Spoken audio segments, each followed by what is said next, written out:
अस्सलाम वालेकुम दोस्तों और बच्चों की दुनिया की कहानियों में आपका वेलकम है। आज हम आपके लिए एक जबरदस्त और इंटरेस्टिंग कहानी लेकर आए हैं। इस कहानी का नाम है हाथी उड़ने लग गया। एक दिन जंगल में सब जानवर हैरान रह गए क्योंकि उन्होंने देखा कि एक हाथी आसमान में उड़ रहा था। ये कहानी है मोटी की, एक बड़ा सा हाथी जो दिल से उड़ना चाहता था, लेकिन जंगल के सब जानवर उसका मजाक उड़ाते थे।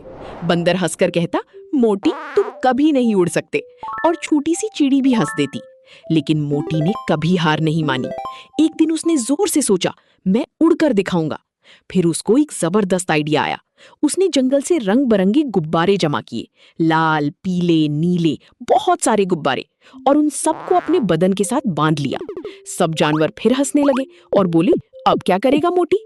लेकिन इस दफा मोटी सिर्फ मुस्कुरा रहा था। तभी अचानक तेज हवा चलने लगी, पेड़ हिलने लगे, पत्ते उड़ने लगे, और धीरे धीरे मोटी जमीन से ऊपर उठने लगा। पहले थोड़ा, फिर और ज्यादा, और देखते ही देखते वो आसमान में उड़ रहा था। सब जानवर चीख उठे, देखो मोटी उड़ रहा है। बंदर की आंखें खुल गईं और चिड़ी भी हैरान रह गई। मोटी खुशी से चिल्लाया, मैं उड़ रहा हूँ। वो बादलों के पास गया और हवा के साथ उड़ता रहा। कुछ देर बाद वो धीरे धीरे वापस जमीन पर आया। अब सब जानवर उसकी तारीफ कर रहे थे। बंदर बोला, मोटी हम गलत थे। चिड़ी बोली, तुमने अपना सपना सच कर दिया। मोटी मुस्कुराकर बोला, अगर तुम सच में किसी चीज को चाहो और उसके लिए मेहनत करो तो सब मुमकिन है।